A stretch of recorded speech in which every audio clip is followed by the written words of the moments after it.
understand whole thing on RFID in one small 5-minute capsule, that is the real interest. So let me just focus on 5 minutes, you will get to know everything. Let me turn your attention to this picture, okay. This picture is very powerful folks, very powerful, because if you know this picture you know everything about RFID. The picture says the following, okay. Look at the top picture. This picture says a 0 is transmitted as with a term called tarry. Tarry is nothing but some time interval, there is some pulse width associated, and 0 is nothing but up, down and up back again. This is your 0, bit 0. Bit 1 is something related to this only. What is that? It can be 1.5 times tarry, it can be 2 times tarry, that means it will be twice, okay. So you can see 0 is basic unit which is called tarry, 1 is nothing but something times tarry, 1.5 times or 2 times tarry and so on. So this is very crucial. Now you have, the reader has to tell the tag which is totally passive that I have powered you, but I have not told you at what data rate I am going to transmit to you. That means it has to tell the tag what is my tarry 0 and how much is my 1, which is 1.5 times tarry or 2 times tarry and so on and so forth, right.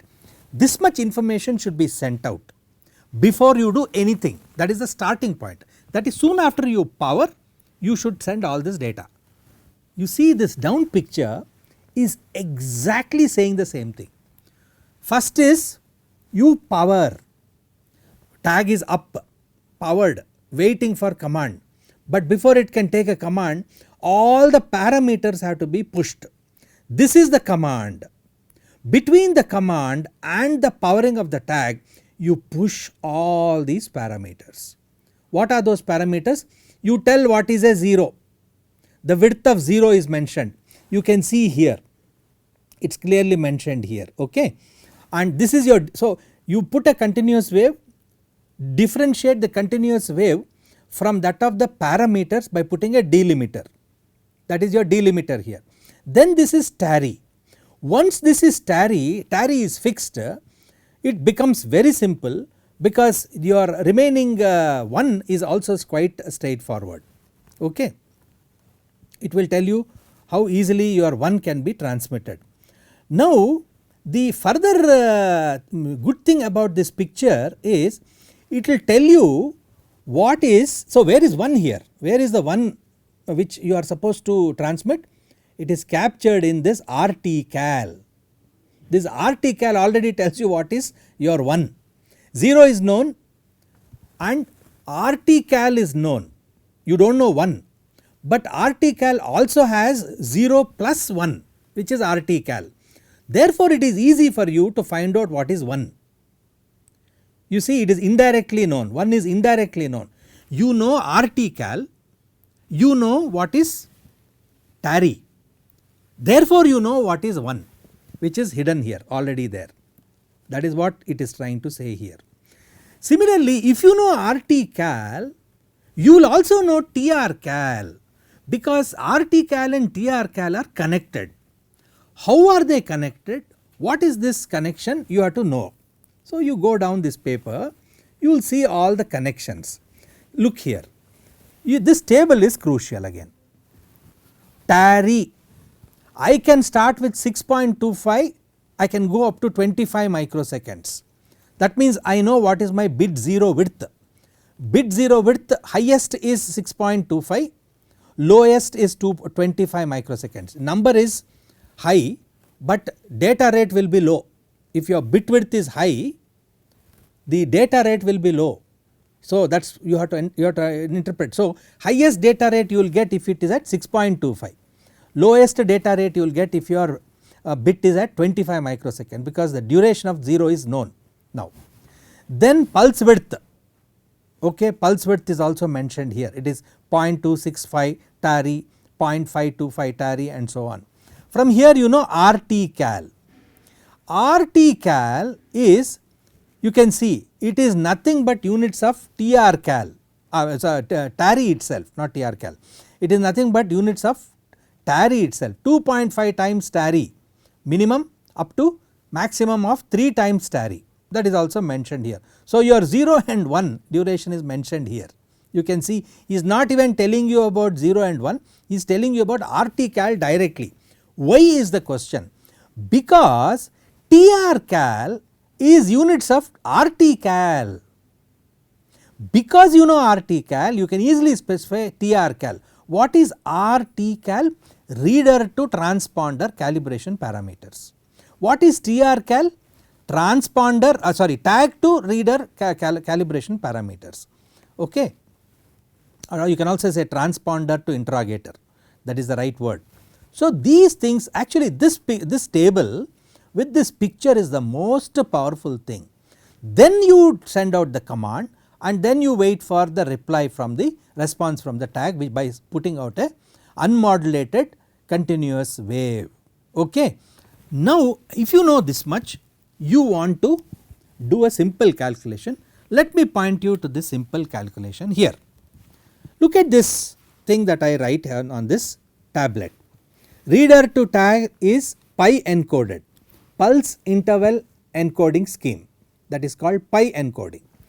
Tag to reader uses another encoding scheme which is FM0 or Miller. We discussed the merits of Miller and FM0 in the class. So I will not go into that detail of that, just to give you some background on the encoding schemes. Now let us say data 0 is mentioned as between 6.25 and 25 microseconds. Data 1 is 1.5 times TARI to 2 times TARI. Easily you can see that, right. Now let us put down some parameters. I will go down a little bit and I will show you what I have in mind. Put this here. I have not answered many questions because I want you to answer them. Here is the problem. I give you TARI. If I have given you TARI, I have given you what is data 0, correct. I have told you what is the value of TARI also. It is the minimum 6.25 microseconds. I have also told you what is data 1. It is 1.5 times TARI. Can you not multiply 6.25 into 1.5? You can. So you remove this by multiplying these two and putting it here. Then you know what is data 1's duration. Then you have a bit string which is 0 1 0 0 1 0 0 0 1 1 1. So let us count 1 2 3 4 5 6. 6 zeros are there. 1 2 3 4 5. One more I will put just as an example. Okay. Now let me count. How many zeros are there? 1 2 3 4 5 6. 6 zeros. How many ones are there? 1 2 3 4 5 6. So 6 zeros, 6 is your, this is in the probabilistic sense. You may have a bit string which is little different, but in a probabilistic sense both are equal. So I said 0 and 1 occur with equal probability. So now you know overall duration of 0, you know the overall duration of 1s, you add both, you divide by 2, then you calculate the data rate. I am giving you the final answer which is 128 kilobits per second. Now you change TARI, make it now go put to the other side maximum which is 25 microseconds, do the same calculation, then you will realize that it will give you a different data rate. Will it be greater than this? I do not think so, because if you increase the duration of TARI, your data rate will fall. Do that calculation yourself, you will understand how to use these parameters which are there in the standard document, EPC Gen 2 standard document which I showed you. You can easily download, connect it to these bullets. Okay. So that is the one big takeaway and a little bit of a exercise where I have almost told you what to do. Okay. Next is coming to how to use RTCal and TRCal. That is the next part of the calculation. This calculation is just to tell you RT is allows what is it? It is the reader to tag, it allows the tag to know the reader data rate and derive the decoding threshold, which is called pivot and all that, do not worry about it. Here you are, RT cal can lie between 2.5 times TARI including 2.5 times, because it is less than or equal to, it is including that, and 3.0 TARI including 3.0. Okay. This is a clear indicator there. Now what about TR cal? TR cal is specified in terms of RT cal only. So you see now TR cal is lying between RT cal and RT cal, 1.1 times RT cal and 3 times RT cal. With these two in the picture, you can easily calculate the backscatter link frequency, BLF. You can easily calculate the backscatter link frequency, which is called the divide ratio by TR cal. See, it has an M is the Miller encoding term. If you are not using Miller encoding, this term will not be there, but M is there for Miller encoding. Okay, it will be 2, 4, 8 or one of them. You read the standard, you will know about this M. Please read the standard, otherwise you cannot find out how to substitute these things. Alright. So now BLF, backscatter link frequency, is divide ratio divided by TR into M. So the big takeaway from this expression is you will know the data rate from the tag to the reader through this expression. You will know the reader to the tag by the previous calculation I showed you. Therefore, you know the data rates for the up and the down side. Use these expressions which you have seen in great detail. Look at the standard, you do not need any further papers to read, easily you can calculate the data rates. This is the important takeaway I wanted to tell you. After this calculation part is done, you may want to know how to use readers. What are those practical scenarios under which readers can be applied? Remember, I mentioned to you about RFID sessions, session 0, session 1, session 2, session 3 and so on. How to use these sessions in an interesting way so that it can answer several practical scenarios. For that, I thought it is best to show you a document which I downloaded, and you can also download that and read that a little more carefully to see how to connect the missing dots. I direct you to this document which says Mastering the Art of Inventory Control with RAIN RFID sessions. This is from NXP, but what is important is I read this myself to give you some idea. RAIN is a name of some type of readers, that is not important for you, but the document itself is very valuable. Okay. Tags are inexpensive, they produce in large batches up to 1000 tags per second. You can read them and it gives you a fantastic performance, way beyond what one can expect in terms of technology intervention for retail outlet, monitoring medications in healthcare facility, keeping track of tools on the factory floor or receiving goods at a warehouse. All these things are out there. Now we should sort of focus on the most important things that I thought were important for you. So I will direct you right there. This first paragraph is actually telling you that not all is hunky dory. It says orientation of the tag to the reader's antenna and or the material next to the surrounding can be a big problem. Okay. Operating environment has an issue with respect to reading of the tags. Okay. Thick stacks of folded denim or piles of heavy tires, in general the denser the material, the more signal from the RFID reader changes as it passes through, and harder it is for the given tag to harvest the power it needs to be read. So if you have very thick material, it has to penetrate, RF signal has to penetrate, power the tag and take the commands, right. Get hold of the preamble first because it has to know all the parameters of interest, then it has to get the query command and then it has to inventory, it has to respond back to the reader. It is going to be a hard problem. So think about this paragraph as how hard that problem can be, right. And then it goes on to talk about, I expect you to read, folks, so I am just giving you an overview, alright.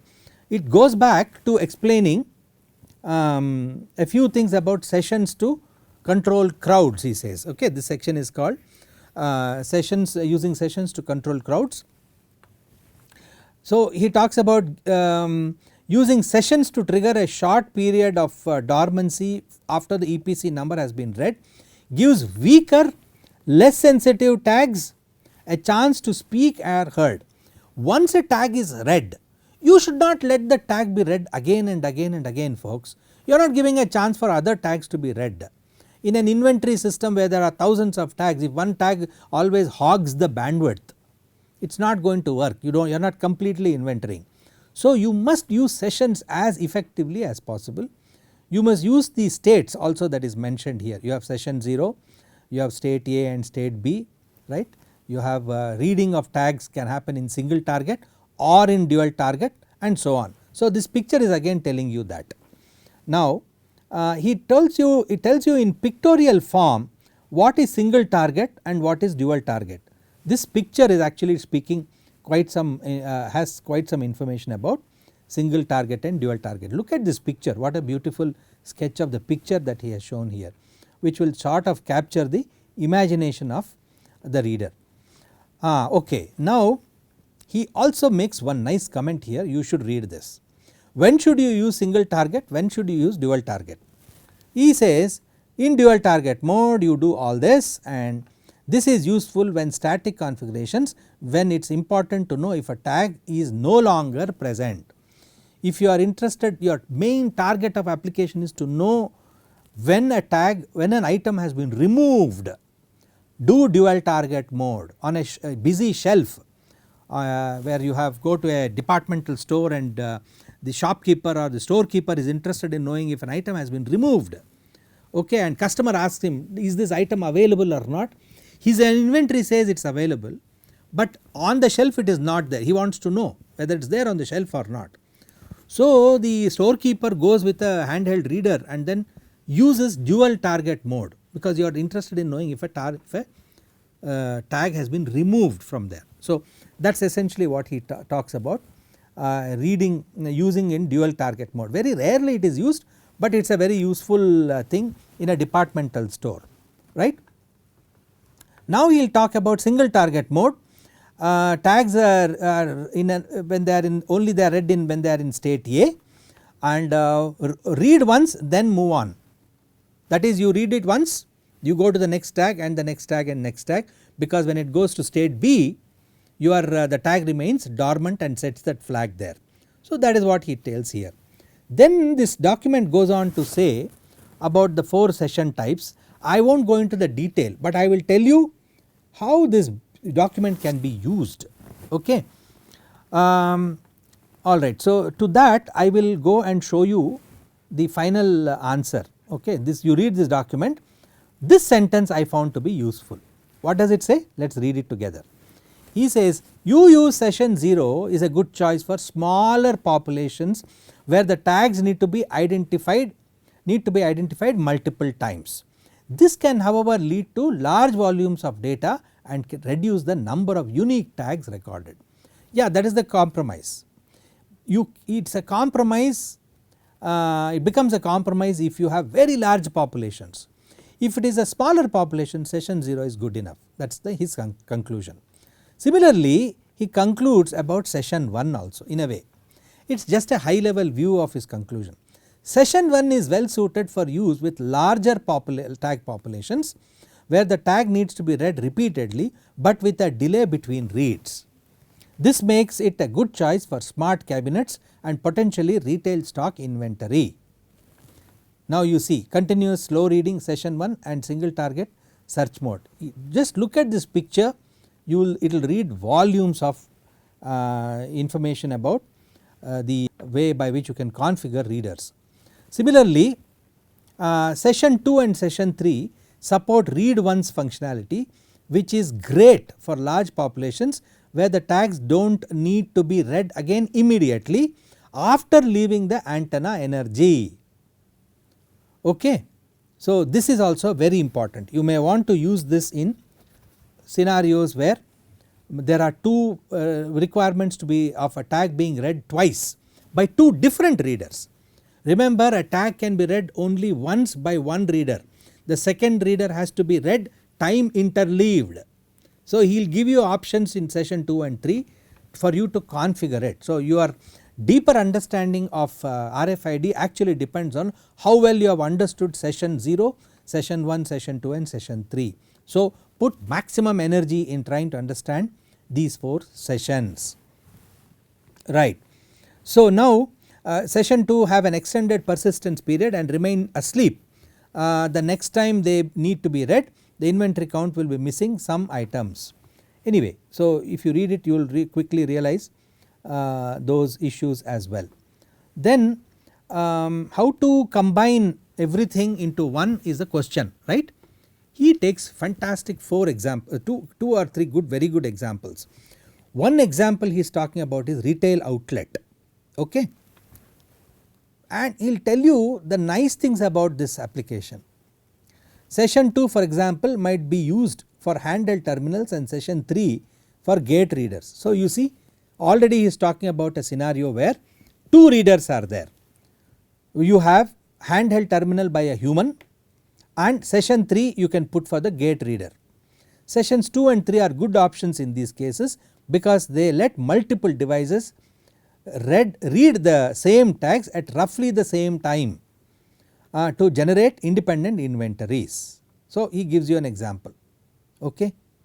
He will go on with this and tell you that you have to be a little more clever enough to manage this session 2 and session 3. Yeah, so please I would strongly suggest that you read this article. Then he talks about another application which is the smart supply cabinet, and there he talks about the paper goes on to document talks about when tools are in their designated positions, the cabinet's onboard reader will identify the tool as present.